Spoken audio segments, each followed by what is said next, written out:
জানিয়ে দিব এই মুহূর্তে আমাদের হাতে এসেছে গুরুত্বপূর্ণ আপডেট সংবাদের শিরোনাম।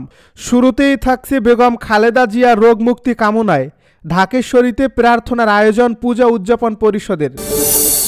এদিকে বাংলাদেশে সাজা হলে যুক্তরাজ্যে যে পরিস্থিতিতে পড়তে পারেন টিউলিপ।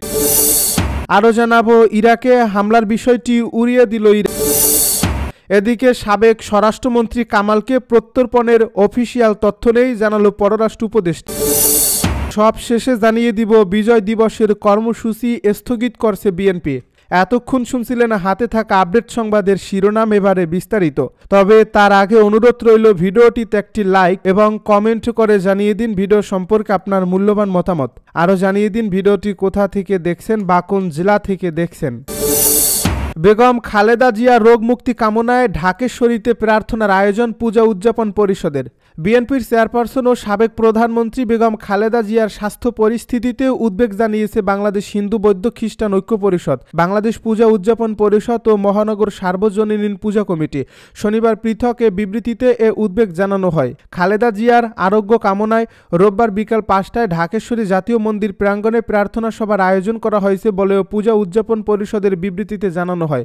রোববার শ্বাসকষ্ট দেখা দিলে দ্রুত বেগম খালেদা জিয়াকে এভার কেয়ার হাসপাতালে নেওয়া হয়। মেডিকেল বোর্ডের দেশি বিদেশি বিশেষজ্ঞ চিকিৎসকের তত্ত্বাবধানে সাবেক এই প্রধানমন্ত্রীর চিকিৎসা চলছে। গত শুক্রবার রাতে তার অবস্থা অত্যন্ত সংকটাপন্ন হওয়ার কথা জানিয়েছিলেন বিএনপি নেতারা।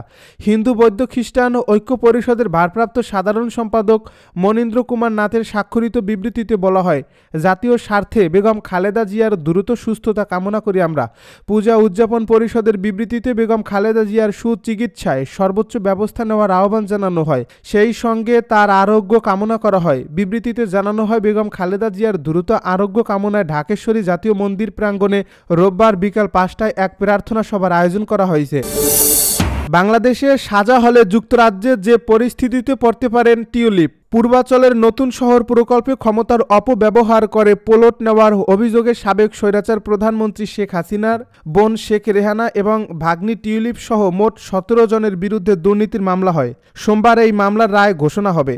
অভিযোগ প্রমাণ হলে ব্রিটিশ এমপি ও সাবেক সিটি মিনিস্টার টিউলিপ সিদ্দিকের সর্বোচ্চ 10 বছরের কারাদণ্ড হতে পারে বলে ধারণা করা হচ্ছে। 43 বছর বয়সী টিউলিপের বিরুদ্ধে অভিযোগ রয়েছে তিনি তার মা, ভাই ও বোনকে শেখ হাসিনার প্রভাব ব্যবহার করে প্লট পাইয়ে দিয়েছেন। পাশাপাশি রূপপুর পারমাণবিক বিদ্যুৎ কেন্দ্র প্রকল্প থেকে 4 বিলিয়ন পাউন্ড আত্মসাতের অভিযোগও করেন। তার বিরুদ্ধে তদন্ত শুরু করা হয়।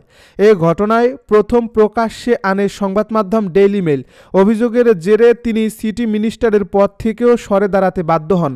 সংবাদ মাধ্যমটি রোববার এক প্রতিবেদনে জানিয়েছে, দুর্নীতির দায়ে যদি টিউলিপের বিরুদ্ধে অভিযোগ প্রমাণ হয় এবং তিনি দীর্ঘমেয়াদী সাজা পান, তবে ব্রিটিশ এমপি হিসেবে তার পদ ছাড়ার চাপ বাড়বে। গত ডিসেম্বরে রূপপুর প্রকল্পের দুর্নীতির অভিযোগ সামনে এলে একই ধরনের চাপের মুখে পড়েছিলেন তিনি, যদিও তখন মন্ত্রিত্ব ছাড়লেও এমপি পদ ধরে রাখতে পেরেছিলেন। টিউলিপ যুক্তরাজ্যের হ্যাম্পস্টেড অ্যান্ড হাইগেটের এমপি। রূপপুর প্রকল্প ঘিরে অভিযোগের মধ্যেই সামনে আসে যুক্তরাজ্যে একটি ফ্ল্যাট নিয়ে টিউলিপের মিথ্যাচারের বিষয়টি। তিনি দাবি করেছিলেন এই ফ্ল্যাটটি বাবা মায়ের কাছ থেকে পেয়েছেন, কিন্তু পরে অভিযোগ ওঠে তিনি আসলে আওয়ামীপন্থী এক নেতার কাছ থেকে এই ফ্ল্যাটটি উপহার হিসেবে নিয়েছেন, যা ঘুষ হিসেবে বিবেচিত হতে পারে। তবে পরবর্তী সময়ে ব্রিটিশ সরকারের অভ্যন্তরীণ এক তদন্তে বলা হয়, ফ্ল্যাট সংক্রান্ত তথ্য গোপন বা বিভ্রান্তির মাধ্যমে তিনি মন্ত্রিত্বের কোনো বিধি লঙ্ঘন করেননি। ইরাকে হামলার বিষয়টি উড়িয়ে দিল ইরান। ইরাকের কুর্দিস্তান ইসলামিক রেভলিউশনারি গার্ড কর্পসের হামলার খবর প্রত্যাখ্যান করছে ইরান। বিষয়টির সঙ্গে অবগত একটি সূত্র এ তথ্য জানিয়েছে খবর বার্তা সংস্থা মেহেরের। এর আগে শনিবার রাতে কিছু সংবাদ মাধ্যম ও সামাজিক যোগাযোগ মাধ্যম ব্যবহারকারী দাবি করেছিলেন, পশ্চিম ইরানে এবং ইরাকের কুর্দিস্তান অঞ্চলের ভেতরে অবস্থিত বিচ্ছিন্নতাবাদী গোষ্ঠীগুলোর বিরুদ্ধে আইআরজিসি ক্ষেপণাস্ত্র হামলা চালিয়েছে। তবে বিষয়টির সঙ্গে সংশ্লিষ্ট সূত্রটি জানিয়েছে, ইরানের পশ্চিমাঞ্চলীয় খোররামবাদ, ইলাম ও কেরমানশাহ প্রদেশ থেকে আইআরজিসি ইরাকি কুর্দিস্তান ও সীমান্তবর্তী অঞ্চলের দিকে ব্যালিস্টিক ক্ষেপণাস্ত্র ছুড়েছে। এ খবর সত্য নয়। মেহের নিউজ এজেন্সিকে দেওয়া বক্তব্যে ওই সূত্র বলেন, খোররামবাদ, ইলাম ও কেরমানশাহ থেকে ইরানি ব্যালিস্টিক ক্ষেপণাস্ত্র নিক্ষেপের যে দাবি করা হয়েছে তা ভিত্তিহীন ও ভুল। সাবেক স্বরাষ্ট্রমন্ত্রী কামালকে প্রত্যর্পণের অফিসিয়াল তথ্য নেই, জানালো পররাষ্ট্র উপদেষ্টা। ভারতে অবস্থানরত মানবতা বিরোধী অপরাধের মামলায় মৃত্যুদণ্ডপ্রাপ্ত সাবেক স্বরাষ্ট্রমন্ত্রী আসাদুজ্জামান খান কামালকে দিয়ে প্রত্যর্পণ শুরু হতে পারে বলে সম্প্রতি জানিয়েছেন প্রধান উপদেষ্টার প্রেস সচিব শফিকুল আলম। তবে কামালকে প্রথমে প্রত্যর্পণ করা হবে এ ধরনের কোনো তথ্য নেই বলে জানিয়েছেন পররাষ্ট্র উপদেষ্টা মোহাম্মদ তৌহিদ হোসেন। আজ সোমবার জাতীয় প্রেস ক্লাবে ডিপ্লোম্যাটিক করেসপন্ডেন্টস অ্যাসোসিয়েশন বাংলাদেশ আয়োজিত বাংলাদেশের পররাষ্ট্র নীতি পরিবর্তনশীল বিশ্বে একটি প্রাসঙ্গিক ভূমিকা নির্ধারণ শীর্ষক সেশনে একথা বলেন উপদেষ্টা। তৌহিদ হোসেন বলেন, কামালকে যে প্রথমে প্রত্যর্পণ করা হবে এ ধরনের কোনো তথ্য আমার কাছে নেই, অফিসিয়াল কোনো তথ্য নেই। প্রসঙ্গত, গত শুক্রবার সামাজিক যোগাযোগ মাধ্যম ফেসবুকে দেওয়া এক পোস্টে প্রধান উপদেষ্টার প্রেস সচিব শফিকুল আলম জানিয়েছেন তিনি মোটামুটি নিশ্চিত যে ভারত আসাদুজ্জামান খান কামালকে শীঘ্রই বাংলাদেশে প্রত্যর্পণ করবে। তিনি ইঙ্গিত দেন শুরুটা হবে আসাদুজ্জামান খান কামালকে দিয়ে, এরপর শেখ হাসিনা বা অন্যান্য আওয়ামী লীগ নেতাদের প্রত্যর্পণের করবে ভারত। জুলাই হত্যাকাণ্ডের ঘটনায় মানবতা বিরোধী অপরাধে দোষী সাব্যস্ত করে 17 নভেম্বর সাবেক প্রধানমন্ত্রী শেখ হাসিনা ও সাবেক স্বরাষ্ট্রমন্ত্রী আসাদুজ্জামান খান কামালকে মৃত্যুদণ্ড দেন আন্তর্জাতিক অপরাধ ট্রাইব্যুনাল।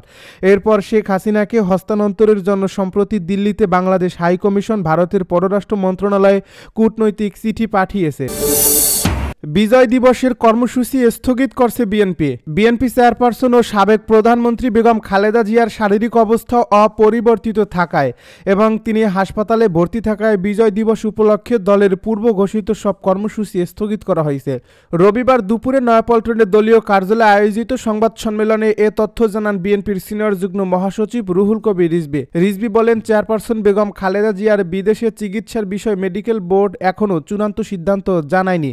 তার শারীরিক অবস্থা আগের মতোই রয়েছে। তিনি দেশবাসীর কাছে বেগম খালেদা জিয়ার দ্রুত আরোগ্য কামনায় দোয়া চেয়েছেন।